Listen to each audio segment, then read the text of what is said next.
But my brother, I told him to make me a YouTube account and he didn't do it. So now look. Mọi người hãy nói với anh của chị đi. Anh chị đã muốn làm cái này từ hồi lớp 6 rồi mà anh chị không chịu lập nick YouTube. Nên bây giờ tôi có nguyên team làm. Ok. Anh chị có biết tiếng nói tiếng gì không? Yes, he does.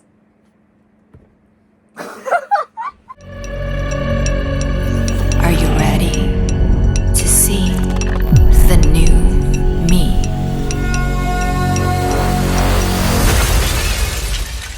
Nếu như mà có ai hỏi Mai Phương là khoảnh khắc nào mà bạn cảm thấy câu chuyện mà âm nhạc này nó thực sự bắt đầu, thì đó là cái khoảnh khắc mà Mai Phương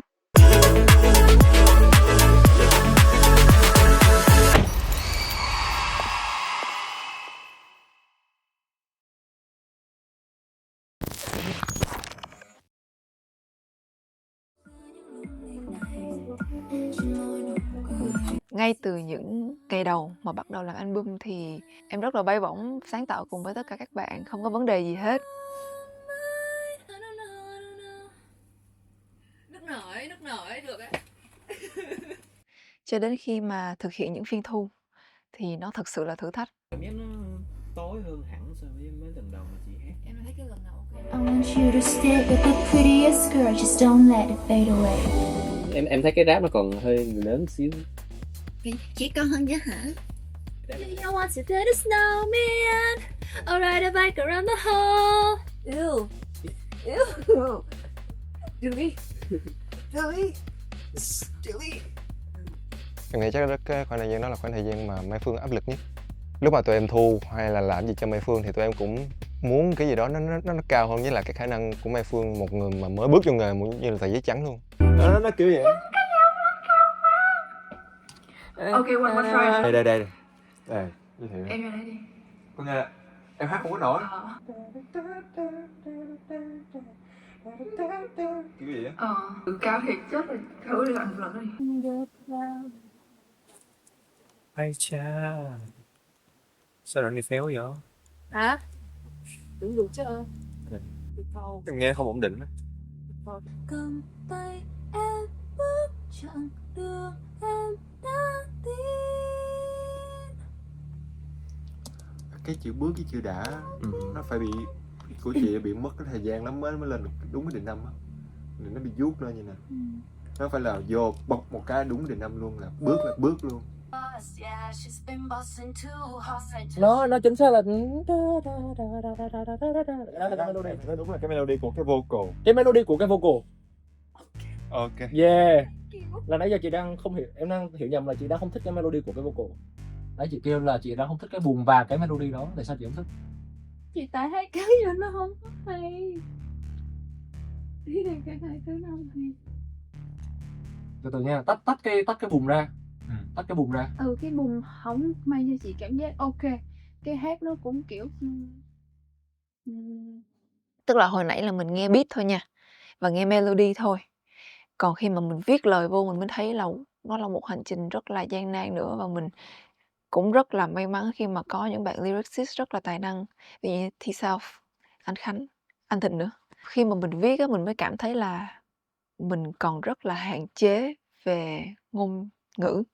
Đã có những lúc mà cả Mai Phương và Mai Phương nghĩ là cả Ines nữa cũng kiểu hơi lạc lõng, bị disconnect với nhau, không có hiểu ý của nhau, và cũng nhiều những cái áp lực từ công việc nữa, tại vì mọi người ngoài việc album của Mai Phương thì còn chạy rất là nhiều dự án xung quanh. Tại vì Mai Phương như em nói là cá tính rất mạnh. Cái case này khá là khó với tụi em. Phương là một người muốn can thiệp cả vào việc phối khí nữa. Mai Phương muốn góp những cái ý tưởng vào trong việc phối khí, giống như là muốn gom vô vừa cả fashion, sắc đẹp và bên trong âm nhạc. Đang gặp vấn đề gì không? em đang muốn thử đổi cái melody của bài nhạc. Ý là muốn thử thêm option mới. Mà em biết mỗi lần em đổi melody cái người chết rồi. Giết lời. Anh sẵn sàng anh dời cái ngày thứ năm lại để em đi thi, đúng không? Em thi buổi chiều thì là mình sẽ gặp anh Phan Anh vào thứ sáu. Nhưng không có nghĩa mình sẽ nộp bài vào thứ sáu. Rồi thì mọi thứ đang deadline đang liệt dễ. mai họp rồi dám set up mình mai họp mà phải hôm nay trong tay anh không có gì hết. Trước họp nó không có ý nghĩa gì hết. Quan trọng là ví dụ mình hứa tuần trước là mình phải trả cho bạn một cái bài, rồi hôm nay bắt đầu là nó phải có bắt đầu vô làm bài rồi, thì tại sao anh vẫn đặt câu hỏi là tại sao tụi em không làm? Giờ anh hỏi ai đang làm bài gì, trả lời cho anh đi. Ubin đang làm intro mà cái câu này nghe từ 2 tuần trước. Em sắp xếp sao kiểu gì? Sắp xếp vậy là chết anh rồi. Những cái áp lực nó chồng đè lên nhau á, nó cũng khiến cho tụi mình có những lúc mà kiểu cái dây nó căng quá. Chị Mai Phương ơi, Dạ, nói chuyện xíu đi. ok. Hồi chiều nay á, nó là một cái sự hiểu nhầm tai hại. Là nếu em có nói anh Thành rồi, là từ giờ nếu mà có gì mà anh muốn có gì á, thì anh nói em. Mình cứ nghiêm túc để em hiểu, em sắp xếp. Còn nếu mà còn về chuyện thời gian mà làm gì thì là chị cứ chốt với em. Em sẽ là người đúng rồi chút. Đừng có để như chiều nay nó không đáng nó xảy ra. Ok. Thì ok, có gì sau đây chị em hiểu nhầm. Thì đây là thứ nhất nó là đam mê, nó là điều mình thích. Thứ hai nó là sự nghiệp của chị. Và chị không muốn ai làm ảnh hưởng tới nó. Nếu như không cùng chị tiến thì cũng đừng làm ảnh hưởng tới nó. Nếu mà đối với trong team tụi em với nhau nha, thì tụi em rất là sẵn lòng với lại có hứng làm cái này. Nhưng mà do trước giờ cái communication hay là làm việc gì đó nó mở giữa hai bên, nên là maybe nó sẽ ra cái vibe đó. Nhưng mà ý là chị rất là thích được làm nhạc. Ok. Đơn giản vậy thôi, chứ không phải mình thích được có bài trong album của mình là chỉ thích được làm nhạc với mọi người. That's it. Còn do bữa giờ là tại vì chị rất là bực, tại vì ý là nói chuyện với chị khó lắm hay sao mà kiểu ý là muốn gì cứ nói thẳng á, rồi chị ơi em bận hay là đang có cái gì. Thì ok. Vì chị gừ lên xong rồi các em sẽ thấy nó không đáng, xong rồi chị cũng không hiểu reaction của mọi người thế nào, thì chị lại về chị tự suy nghĩ rằng là mình có là một cái con nó bị man mát không, nó có bị sồn không. Thế là chị lại bị rơi vào một cái vòng là overthinking. Chị đã bị như vậy mấy tuần đầu nên Thi mới là người bạn của chị và lắng nghe chị đó. Chị bảo là chết rồi, chị đang không biết là mình có đang thể hiện quá nhiều ở đây không, chị cảm thấy không an toàn.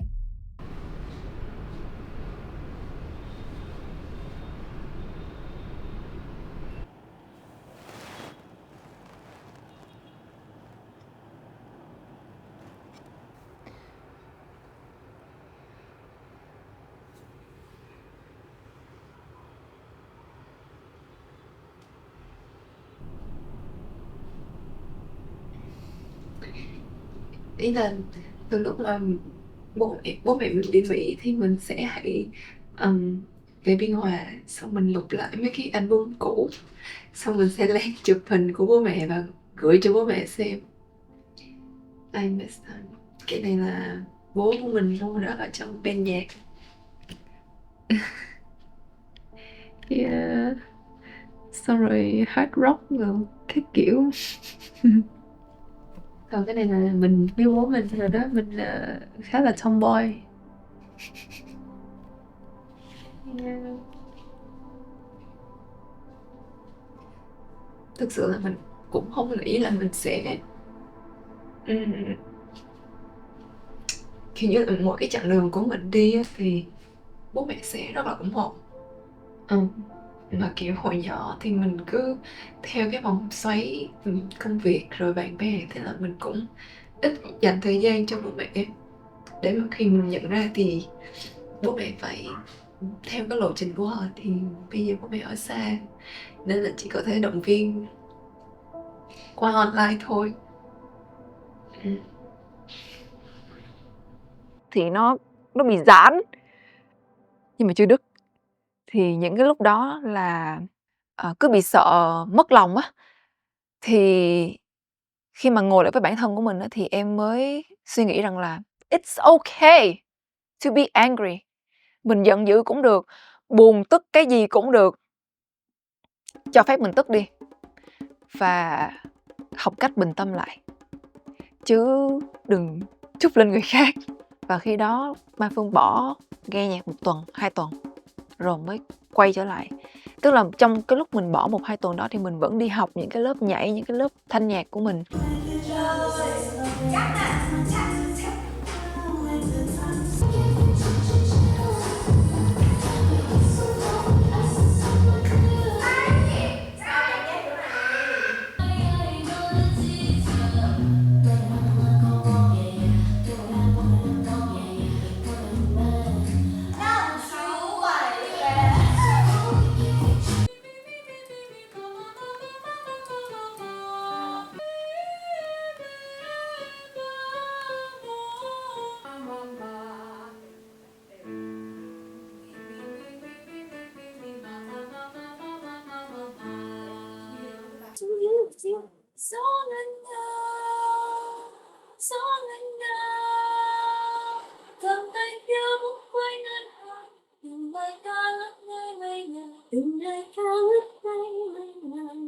Mình không thể vì một cái gì đó mà mình stop lại, mình không có được lơ là và lạc đi.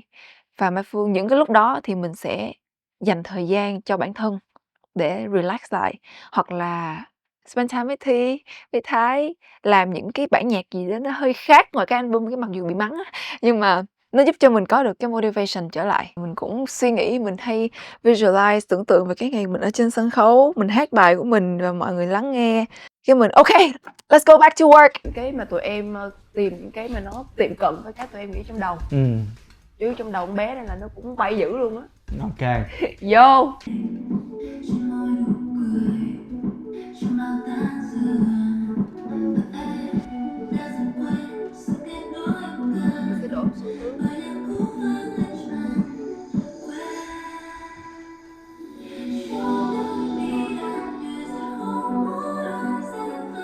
Đây là gấu bông đầu xuống thôi.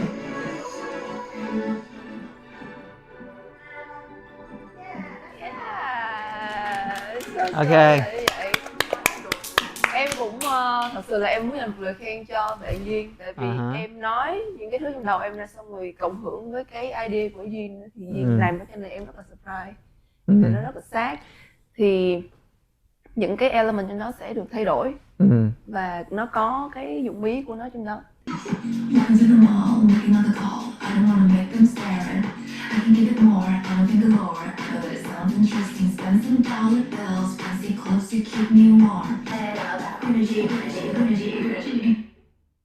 Yeah. Đúng anh. No. Anh muốn nghe ý kiến mọi người về bài này. Yeah. Bài này á, thì tụi em sẽ thiên về là show fashion, visual và dance thôi. Thì nó sẽ thiên về vũ đạo và cái cách mình dựng props. Em có nhớ cái hồi mà anh nói với em, anh nói rằng là cái bước đầu tiên quan trọng nhất là em phải tư duy như một ca sĩ. Đúng không? Là cái bước khó khăn nhất. Thì thật sự anh đã thấy tụi em tư duy như một ca sĩ rồi. Tụi em để cái bài và tụi em đưa ý đồ tụi em vào và đưa cái góc nhìn âm nhạc của tụi em vào. Thì cái bước khó khăn nhất và bước đầu tiên em làm được rồi thì đối với anh nó là một cái tín hiệu happy, đáng mừng thôi. Yeah. Chưa biết có được chọn hay không, nhưng mà bản thân anh đã nhìn thấy là tụi em có những cái ý đồ ở trong đó rồi. Anh hiểu rằng mọi người tự tin vào khả năng của mình. Anh hiểu rằng mọi người có cái tham vọng để mà mọi người muốn đẩy ra thị trường nhiều. Nhưng anh đang không muốn đặt một áp lực quá lớn ngay lập tức. Anh muốn focus vào version tốt nhất mà anh cho em phát hành tiếng Anh là tiếng Việt đó, là đã một cái sự đó rất lớn. Bởi vì thứ nhất là về sự trên cái, nếu như hai bạn đều hay thì nó là một sự dây lên cái tốt. Nếu như mà bạn tiếng Anh tốt, bạn tiếng Việt không tốt, nó sẽ rất là nguy hiểm. Cái khoảnh khắc mà tôi cảm thấy mình đã chọn đúng người đó là chính là cái khoảnh khắc mà tôi từ chối cái bài đầu tiên của Mai Phương. Nếu mà nói là dành thời gian cho Mai Phương để mà giúp Mai Phương vượt qua những cái chuyện đó thì thật sự là rất là ít. Tụi em cũng khuyên những cái lời khuyên đó rất là bình thường, kiểu nào cũng sẽ qua thôi, kiểu vậy. Để Mai Phương có được bây giờ là toàn bộ là do Mai Phương tự vượt qua hết. Cái ánh mắt của bạn thể hiện rõ một cái sự gọi là nó không phải là bất mãn nữa, nó cũng không phải thất vọng nữa, nó gần như là một sự quyết tâm. Có nghĩa rằng là ok, ông này ông từ chối tôi phải không? Tôi làm lại cho ông coi. Anh Thịnh, em muốn hỏi cái này với anh đi lên đây em. Thì nói chung là Phương là một người rất là chủ động trong cái dự án của bạn. Và mỗi lần mà nói xong một cái điều gì đó thì các bạn lại giỏi hơn, lại sẽ hiểu được vấn đề, sẽ phát triển hơn. Và bản thân thấy được á. Phương ok.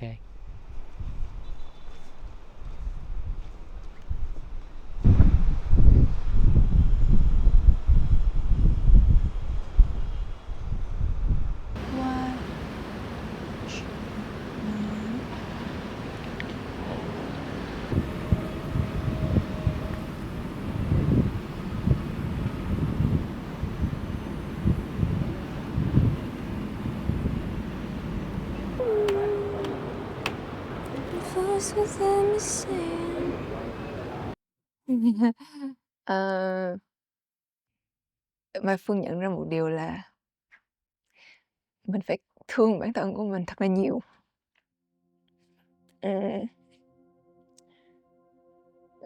Trước đây thì mình luôn cảm thấy là mình phải hoàn hảo, phải luôn tốt, để mọi thứ xung quanh nó có thể tốt cho mình, cho gia đình. Trải qua nhiều như vậy thì mình mới nhận ra là có lẽ là cái phiên bản Mai Phương gần với mình nhất. Bạn ấy cũng bị mình gạt đi khá là nhiều lần. Khi mà mình xem là những thước phim mà bên social quay lại, và mình cảm thấy là Mai Phương lúc đó rất là enjoy, rất là vui. Và Mai Phương đã có những lúc mà quá mệt và này kia và được thoải mái thể hiện ra thì cảm thấy là mình muốn ôm bản thân mình một cái. Mình cũng học cách là thấu hiểu bản thân và chấp nhận là để cho cái cảm xúc của mình nó được giải bày trong bài hát, giải bày trong lúc làm việc, và trong cách chia sẻ với mọi người. Và anh Phan Anh và anh Thịnh là những người đã luôn động viên mình là em hãy là chính là em đừng có cố hoàn hảo nữa. Lúc đầu mình không có hiểu cái đó đâu, mình cũng nghĩ là đây là con người mình mà sao mọi người lại cứ phải nói như vậy nhỉ. Và dần dần mình mới hiểu như thế nào là mình. Thịnh nói là phải thu như vậy để làm quen với cái bài hát, cũng như là mình phải thử rất là nhiều màu giọng để tìm ra được một cái màu giọng tốt nhất của Phương, cũng như là một cái cách phát âm, một cái cách hát tốt nhất của Phương. Thì mình cảm thấy cái sự hụt hẫng rất là lớn ở bạn, kiểu ủa sao vậy, tôi làm cái bài này cực khổ lắm. Phương cũng đã thu rất là nhiều lần trong cái album này, thu đi thu lại chắc cũng phải 30-40 lần cho một bài á. Nhưng mà tôi tin rằng là những cái sự khó khăn ban đầu đó nó đã giúp cho Mai Phương rất là nhiều trong cái chuyện mà Mai Phương thể hiện câu chuyện âm nhạc của mình. Tới thời điểm hiện tại thì bây giờ cảm giác rất là mong chờ, rất là hạnh phúc. Học là phải ăn sáng vô. Ai chứ? Phải ăn sáng vô nó mới có sức nha. Nhún nhảy vô. Em sao đẹp bất ngờ. Nàng thơ xịt xanh và mi lấm lanh đôi mắt biết thay ngừng nói. Anh đừng hối chưa thành đôi. Dừng chân thành hơi một chiếc tan cơn mưa xa. Anh lạc tới trong tầm với như bộ phim ấy. Oh, wow, wow, oh. Ok bang đôi cánh tay trong 3 giây đi ngay đôi giây. Hát đến nào sạch sẽ cái đoạn đó, hát lại. Ok bang đôi cánh tay trong 3 giây đi ngay đôi giây. Chưa được. Ok bang đôi cánh tay trong 3 giây đi ngay đôi giây. Nó không cứng đến mức thế đâu. Ok bang đôi cánh tay trong 3 giây đi ngay đôi giây. Nó vẫn thả lỏng này. Ok bang đôi cánh tay trong 3 giây đi ngay đôi giây. Cap and sneakers trên người phá cách như chưa bao giờ khiến anh đều phải than.